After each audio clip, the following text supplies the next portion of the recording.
أعوذ بالله من الشيطان الرجيم. بسم الله الرحمن الرحيم. يا أيتها النفس المطمئنة ارجعي إلى ربك راضية مرضية فادخلي في عبادي وادخلي jannati. Wahai jiwa yang tenang, kembalilah kepada Tuhanmu dengan ridho dan diridhoi, lalu masuklah ke dalam golongan hamba-hambaku dan masuklah ke dalam jannahku. Quran Surah Al-Fajr ayat 27-30. Shadaqallahul Azim. Assalamualaikum warahmatullahi wabarakatuh. Alhamdulillah ala kulli hal, atas kesempatan hidup yang Allah berikan pada hari ini kepada kita.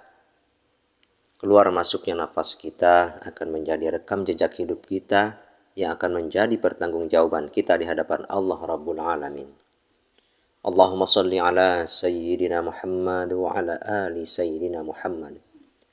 Sahabat belajar ngaji yang dirahmati Allah, kesadaran adalah awal dari dimulainya kehidupan kita yang sebenarnya. Lalu bagaimana bisa kita memulai kehidupan jika kesadaran itu belum muncul juga di dalam diri kita? Maka dimulailah kehidupan kita dengan menghadirkan kesadaran bahwa hari ini, detik ini dan saat inilah kehidupan yang nyata itu, bukan kemarin atau bukan esok. Hari kemarin adalah kenangan dan hari esok adalah impian ataupun hayalan yang belum tentu umur kita sampai pada hari itu. Berbuat baik kita hari ini dengan rutinitas kita, dengan segala potensi hablum minallah wa hablum minan nas, maka hari esok akan jauh lebih baik dari sekarang. Dan potensi besar kita itu ada di dalam ego kita. Dialah yang akan menciptakan kebahagiaan juga kesengsaraan, surga dan neraka dalam hidup kita. Tergantung kita mau menempatkan ego itu di mana. Iqra kitabak.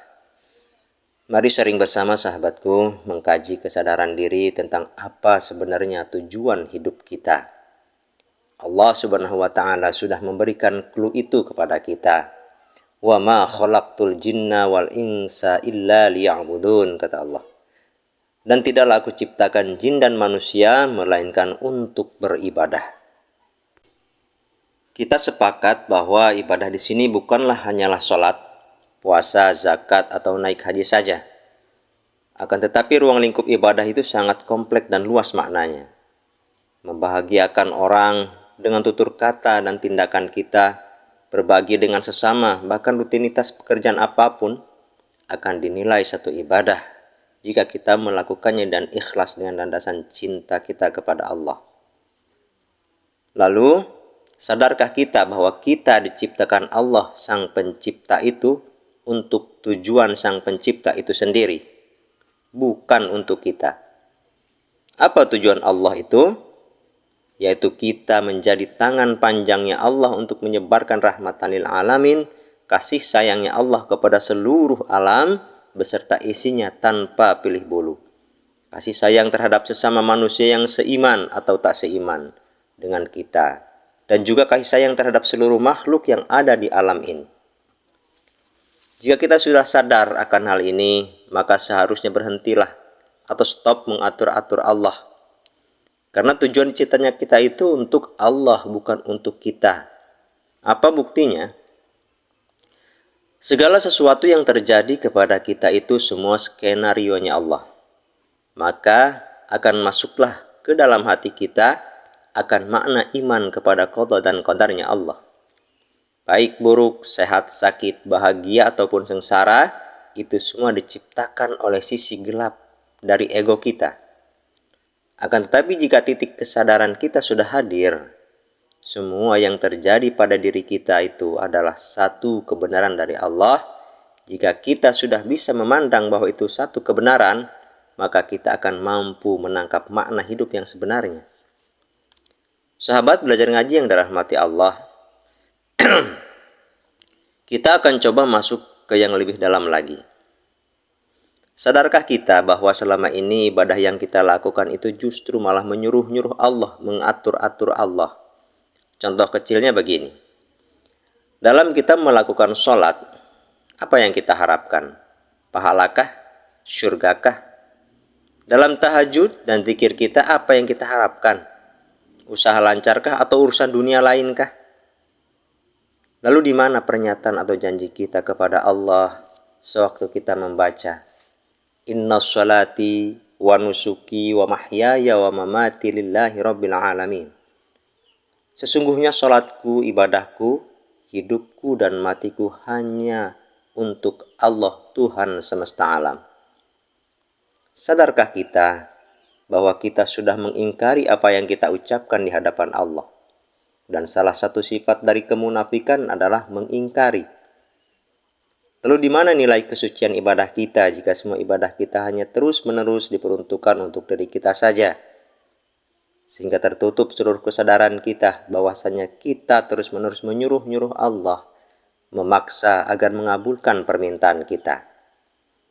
Lalu kemudian kita teringat satu dalil, ud'uni astajib lakum.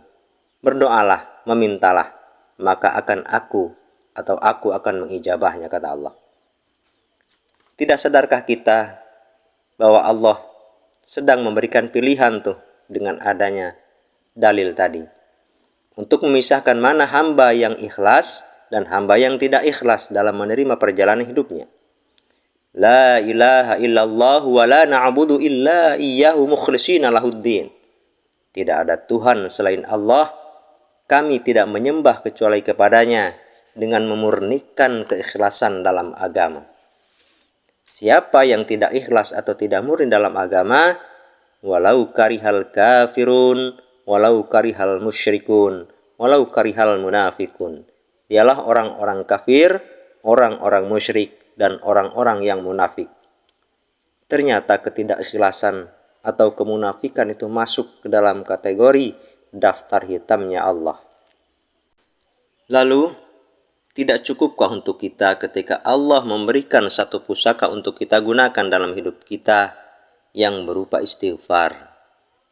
Bukankah istighfar itu merupakan satu doa atau permohonan juga kepada Allah? Tidak yakinkah kita jika kita terus-menerus membersihkan jiwa ini dengan basuhan istighfar?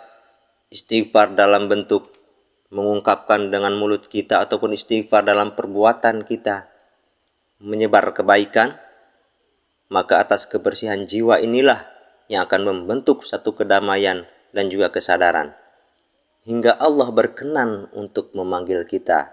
Ya ayyatuhan nafsul mutmainnah, irji'i ila rabbiki radiyatan mardiyah, fadkhuli fi ibadi, wadkhuli jannati.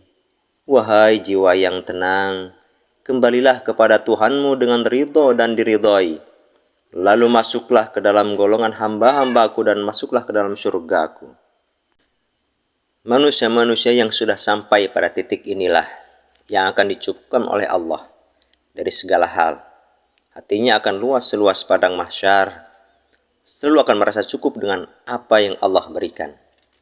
Semua aktivitas atau pekerjaan dan bentuk ikhtiar akan dijalaninya dengan keikhlasan dan kecintaan, karena dia sadar bahwa apapun yang dia lakukan hanyalah untuk Allah, bukan untuk keinginannya sendiri.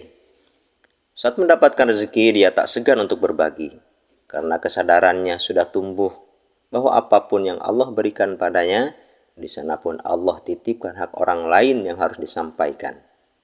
Maka sahabatku, inilah makna muslim yang sebenarnya. Muslim pada makna bahasa adalah berserah diri.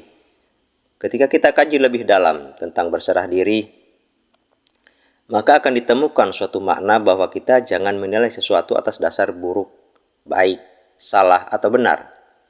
Tanamkan dalam hati kita bahwa segala sesuatu yang terjadi pada diri kita ataupun di semesta ini ada Allah di balik semua itu. Dan ada pesan kebenarannya dari Allah terselip juga di dalamnya. Maka akan timbul pertanyaan dalam diri kita, sejak kapan kita mulai menjadi muslim nih? Sudah atau baru akan? Jika kita masih menghukumi baik buruk, benar salah pada suatu atau pada orang lain, terus masih sakit hati jika dihina, maka pada hakikatnya kita belumlah muslim.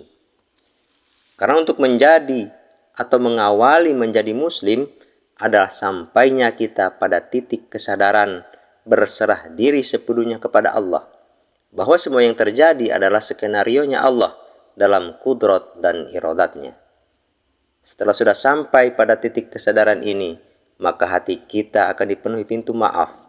Tak ada pernah sakit hati dengan apapun, tak ada iri, hasud, merasa paling benar. Maka ketika hati kita sudah terbebas dari semua penyakit itu, kita ini baru akan memulai kehidupan sebagai muslim. Wallahu a'lam bishawab. Demikian sahabat belajar ngaji yang dirahmati Allah, saling bersama kita. Mohon maaf jika ada kata-kata yang kurang berkenan. Astaghfirullahaladzim. Wassalamualaikum warahmatullahi wabarakatuh.